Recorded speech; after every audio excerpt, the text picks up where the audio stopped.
Silicon city ಬೆಂಗಳೂರಿಗೆ ಬರಲಿದೆ high speed ರೈಲು. ಹೈದರಾಬಾದ್ಗೆ ಕೇವಲ 2 ಗಂಟೆ ಪ್ರಯಾಣ ಅಷ್ಟೇ.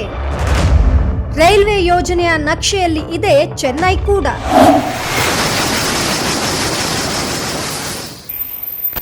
ಬೆಂಗಳೂರು, ಹೈದರಾಬಾದ್ ಹಾಗೂ ಚೆನ್ನೈ ದಕ್ಷಿಣ ಭಾರತದ 3 ಮಹಾನಗರಗಳು ಭಾರತದ ಐಟಿ ಕ್ಷೇತ್ರಕ್ಕೆ ದೊಡ್ಡ ಕೊಡುಗೆಯನ್ನೇ ನೀಡುತ್ತಿವೆ.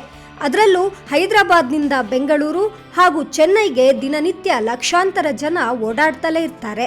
ಆದರೆ ಬಹಳಷ್ಟು ದೂರ ಇರುವುದರಿಂದ ಒಂದು ಸಿಟಿಯಿಂದ ಮತ್ತೊಂದು ಸಿಟಿ ತಲುಪಲು ಅರ್ಧ ದಿನಕ್ಕೂ ಹೆಚ್ಚು ಸಮಯ ಬೇಕಿದೆ.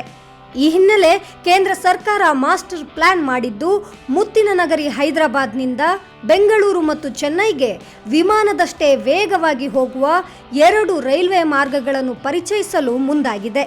ಇದರಿಂದ ಪ್ರಯಾಣದ ಸಮಯ ಗಣನೀಯ ಪ್ರಮಾಣದಲ್ಲಿ ಕಡಿಮೆಯಾಗಲಿದ್ದು ಪ್ರಯಾಣಿಕರಿಗೆ ಭಾರಿ ಅನುಕೂಲ ಆಗಲಿದೆ.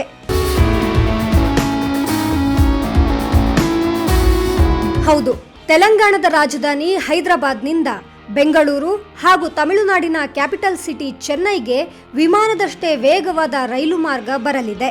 ಹೈದರಾಬಾದ್ನಿಂದ ಈ 2 ನಗರಗಳನ್ನು ಸಂಪರ್ಕಿಸುವ 2 ಹೈಸ್ಪೀಡ್ ರೈಲ್ವೆ ಕಾರಿಡಾರ್ ಅನ್ನು ತರಲು ಕೇಂದ್ರ ಸರ್ಕಾರ ಮುಂದಾಗಿದೆ.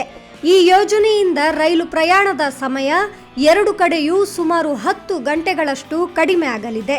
ಗಂಟೆಗೆ 320 ಕಿಲೋಮೀಟರ್ ವೇಗದಲ್ಲಿ ಚಲಿಸುವ ಹೈಸ್ಪೀಡ್ ರೈಲುಗಳು ಪ್ರಯಾಣಿಕರನ್ನು ಹೈದರಾಬಾದ್ನಿಂದ ಬೆಂಗಳೂರಿಗೆ 2 ಗಂಟೆಗಳಲ್ಲಿ, ಚೆನ್ನೈಗೆ 2 ಗಂಟೆ 20 ನಿಮಿಷದಲ್ಲಿ ತಲುಪಿಸುವ ನಿರೀಕ್ಷೆ ಇದ್ದು, ಇವೆರಡೂ ದಕ್ಷಿಣ ಭಾರತದ ಮೊದಲ ಹೈಸ್ಪೀಡ್ ರೈಲ್ವೆ ಕಾರಿಡಾರ್ಗಳಾಗಲಿವೆ. ವಿಮಾನಕ್ಕಿಂತ ವೇಗವಾಗಿ ಮನೆ ತಲುಪಬಹುದು. ದಕ್ಷಿಣ ಭಾರತದಲ್ಲಿ ಬುಲೆಟ್ ಟ್ರೈನ್ ಕಾರಿಡಾರ್.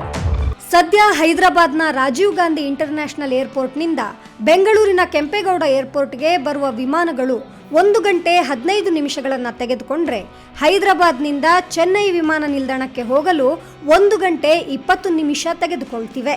ಇನ್ನು ಏರ್ಪೋರ್ಟ್ಗಳು ಸಿಟಿಯ ಹೊರಗಡೆ ಇರೋದ್ರಿಂದ ಅಲ್ಲಿಂದ ಸಿಟಿಗಳಿಗೆ ತೆರಳುವ ಸಮಯ ಸೇರಿ ಒಟ್ಟು ಪ್ರಯಾಣದ ಅವಧಿ 2 ರಿಂದ 3 ಗಂಟೆಗಳಾಗುತ್ತವೆ.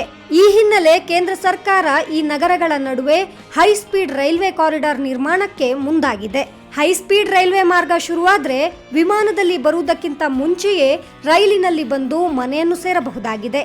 ಇದು ದಕ್ಷಿಣ ಭಾರತದಲ್ಲಿ ಬುಲೆಟ್ ಟ್ರೈನ್ ಮಾಡೆಲ್ ಕಾರಿಡಾರ್ ಆಗಿ ನಿರ್ಮಾಣವಾಗಬಹುದು ಎಂದು ಹೇಳಲಾಗ್ತಿದೆ.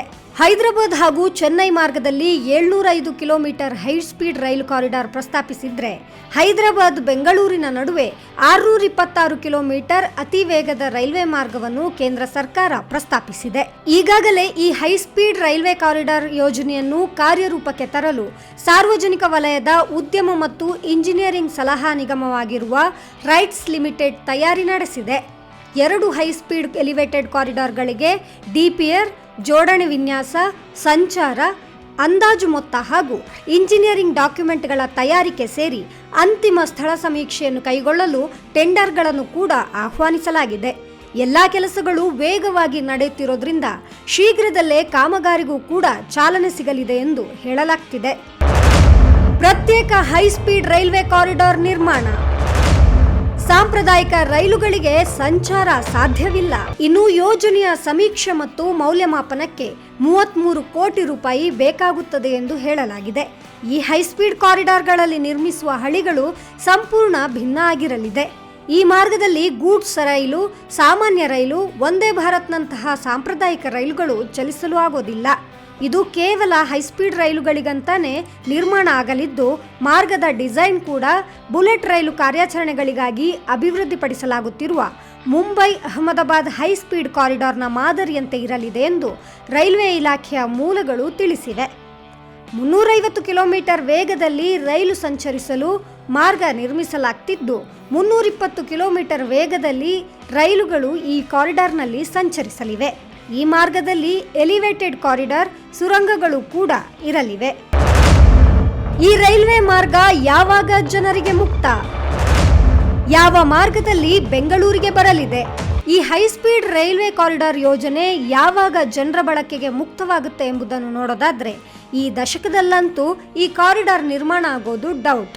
ಏಕೆಂದರೆ ಮುಂಬೈ ಅಹಮದಾಬಾದ್ ಕಾರಿಡಾರ್ ಪ್ರಸ್ತಾಪ 2015ರಲ್ಲೇ ಬಂದಿದ್ರೂ 2021ರಲ್ಲಿ ನಿರ್ಮಾಣ ಶುರುವಾಗಿದೆ. ಅಂದಾಜು 1.65 ಲಕ್ಷ ಕೋಟಿ ರೂಪಾಯಿ ಖರ್ಚಾಗುತ್ತಿದ್ದು 2028ರಲ್ಲಿ ಈ ಮಾರ್ಗ ಕಂಪ್ಲೀಟ್ ಆಗುವ ನಿರೀಕ್ಷೆ ಇದೆ. ಅದರಂತೆ ಹೈದರಾಬಾದ್ ಕಾರಿಡಾರ್ ಅನ್ನು 15 ವರ್ಷದೊಳಗೆ ಸಾಕಾರಗೊಳಿಸುವ ಪ್ಲಾನ್ ಅನ್ನು ರೈಲ್ವೆ ಇಲಾಖೆ ಹೊಂದಿದೆ. 2041ರೊಳಗೆ ಈ ಕಾರಿಡಾರ್ ನಿರ್ಮಾಣ ಆಗಿ ಜನರ ಬಳಕೆಗೆ ಬರುವ ಸಾಧ್ಯತೆ ಹೆಚ್ಚಾಗಿದೆ.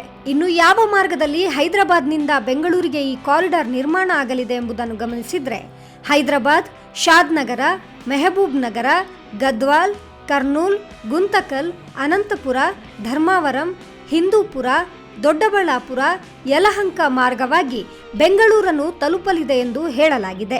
ಒಟ್ಟಿನಲ್ಲಿ ದಕ್ಷಿಣ ಭಾರತದ 3 ಮಹಾನಗರಗಳನ್ನು ಬೆಸೆಯುವ ಹೈ ಸ್ಪೀಡ್ ರೈಲ್ವೆ ಕಾರಿಡಾರ್ ಕೇಂದ್ರ ಸರ್ಕಾರದ ಮಹತ್ವದ ಯೋಜನೆಯಾಗಿದೆ. ಇದು ಕಾರ್ಯರೂಪಕ್ಕೆ ಬಂದರೆ 3 ನಗರಗಳು ಮಾತ್ರವಲ್ಲದೆ 3 ರಾಜ್ಯಗಳ ಜನರಿಗೆ ಅನುಕೂಲ ಆಗಲಿದ್ದು ವ್ಯಾಪಾರ ವಹಿವಾಟಿಗೂ ಬೂಸ್ಟ್ ಸಿಗೋದು ನಿಶ್ಚಿತ.